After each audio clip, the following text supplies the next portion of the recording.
Assalamualaikum warahmatullahi wabarakatuh. Selamat pagi anak-anak. Bagaimana kabarnya hari ini? Alhamdulillah sehat semua ya.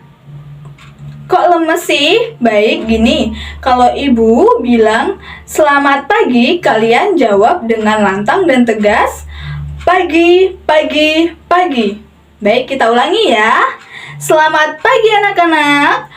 Pagi, pagi, pagi. Nah, pintar sekali. Sebelum kita memulai pembelajaran pada hari ini, alangkah baiknya kita untuk berdoa terlebih dahulu. Berdoa dimulai. Bismillahirrahmanirrahim. Raditu billahi rabba wa bil islami dina wa bi Muhammadin nabiyya wa rasula. Rabbi zidni ilma warzuqni fahma waj'alni min ibadihas sholihin. Amin. Baik, hari ini kita akan mempelajari materi mengenai gaya.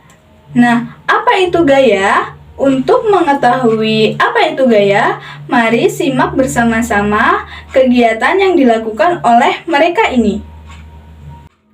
Dari gambar tersebut, apa yang dilakukan kedua anak di sana? Ya, benar sekali. Nampaknya kedua anak tersebut sedang melakukan suatu gaya kepada benda tersebut. Satu anak, mereka mendorong meja. Satu anak lagi menarik meja. Dari peristiwa tersebut, kita dapat mengenal yang namanya gaya. Jadi, gaya adalah suatu tarikan atau dorongan yang dapat mempengaruhi suatu benda. Nah, gaya itu tidak dapat dilihat, tapi dapat diketahui pengaruhnya. Nah, seperti peristiwa sebelumnya, gayanya terlihat nggak anak-anak? Tidak kan? Nah, tetapi gayanya itu dapat kita ketahui pengaruhnya. Benda tersebut akan bergerak. Jadi benda yang tadinya diam, terus kita memberikan gaya suatu dorongan ataupun tarikan, maka benda tersebut akan bergerak. Nah, ibu mau tanya nih, apakah gaya hanya bisa mempengaruhi benda menjadi bergerak ya? Ayo. Nah, selanjutnya kita akan mempelajari pengaruh dari gaya. Nah, sekarang yang pertama pengaruh dari gaya yaitu gaya dapat mengubah benda yang diam menjadi bergerak. Contohnya, misal kalian menendang bola. Awalnya bola akan terlihat diam. Nah, kemudian kalian akan memberikan suatu gaya yaitu tendangan yang mengakibatkan bola tersebut bergerak.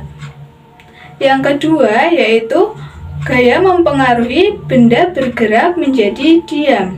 Contohnya, misalnya kalian ketika naik sepeda dan ketika mau berhenti, kalian pasti akan menekan rem. Nah, ketika rem itu ditekan, maka sepeda kalian akan berhenti. Dari peristiwa itu, maka dapat dilihat gaya dapat mempengaruhi benda bergerak menjadi diam. Selanjutnya, yang ketiga, gaya dapat mempengaruhi arah dari benda tersebut. Contohnya misalnya ketika naik bis. Ayo, siapa yang pernah naik bis? Pasti kalian ketika naik bis melihat sopir yang sedang mengendarai bis.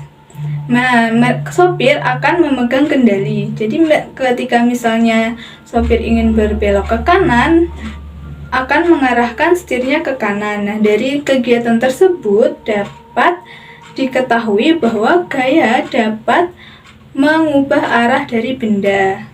Kan karena ketika kita membelokkan setir ke sebelah kanan, maka bisnya juga akan ikut ke sebelah kanan atau berbelok ke sebelah kanan. Nah, yang keempat yaitu gaya dapat mempengaruhi bentuk benda. Nah, ada yang tahu ini apa? Ya, benar sekali, itu ya adalah plastisin. Pernahkah kalian bermain plastisin? Pasti pernah ya. Nah, ketika kalian bermain plastisin, itu kan awalnya dari yang bentuknya plastisin itu kotak, kalian buat menjadi suatu bentuk-bentuk yang lain, maka di situ dapat menimbulkan yang namanya peristiwa gaya dapat merubah bentuk dari suatu benda tersebut. Yang awalnya plastisin itu berbentuk kotak, kalian buat menjadi bulat. Nah, di situ kan kelihatan berubah dari bentuk kotak menjadi ke bentuk bulat. Nah, selanjutnya kita akan belajar mengenai macam-macam gaya dan contohnya dalam kehidupan sehari-hari. Yang pertama yaitu gaya gesek. Gaya gesek adalah gaya yang mempengaruhi dua permukaan yang bersentuhan.